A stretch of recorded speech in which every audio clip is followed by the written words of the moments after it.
Yeah, so I'm a health visitor by background. So, health visitors have population health as part of their DNA.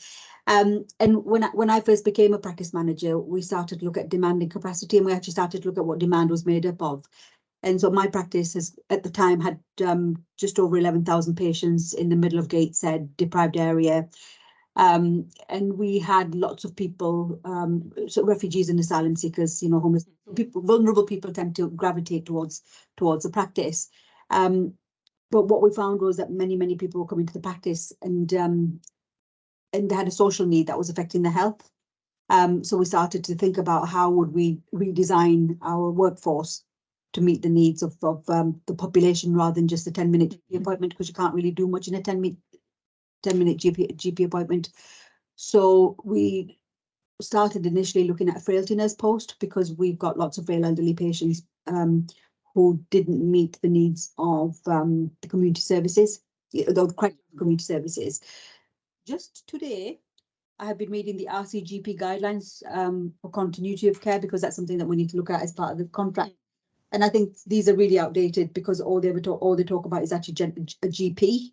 But I think other roles with care planning and MDT experience and case management experience can provide continuity better than GPs. GP have a role to play with some patients, but I think complex patients who are isolated in the community, they need a different type of continuity. So we found that's what the frailty nurse was doing. Yeah. And when we actually reviewed her caseload after 6 months, we found 50% of people on her caseload were older people who had a social need, but social services were being cut at the time. And again, there was no way to send them. So we then tested something called the Care Navigator role, but looking specifically at dementia. There are a whole load of patients who actually need social care, and we're expected to manage that social care in a health environment, and we just don't have the capacity to do that. And then there's also patients who actually need specialized secondary care support, but we manage those in primary care. So I've just recently done an audit on failure demand, and what I found was actually there were a whole load of people who had a social need, but were constantly coming back to the GP practice because we didn't have enough social services. But then the other side of that, we had a whole load of people with lots and lots of chest problems over the winter.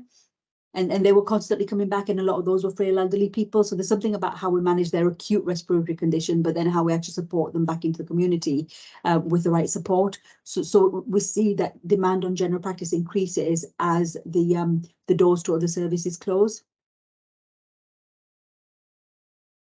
So the solution to the problem isn't about the role. The solution to the problem is actually how we function as a practice.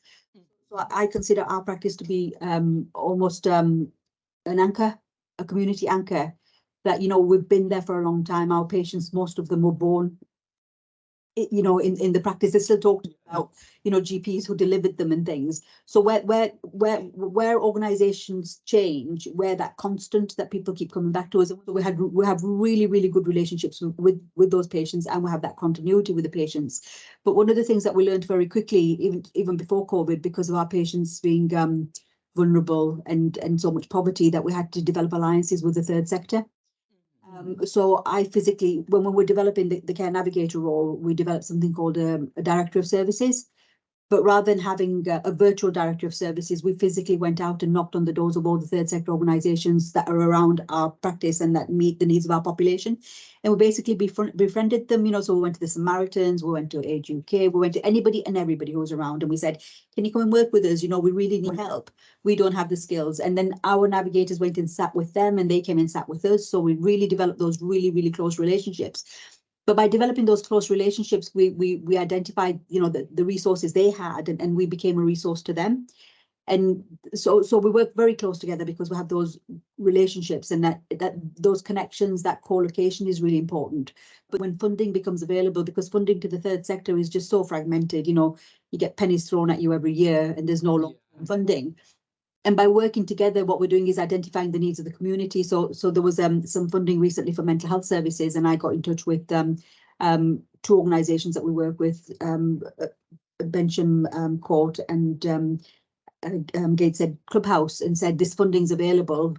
What can I do to help you to actually do the bid? So we did the bid together, because I know those organisations support my patients.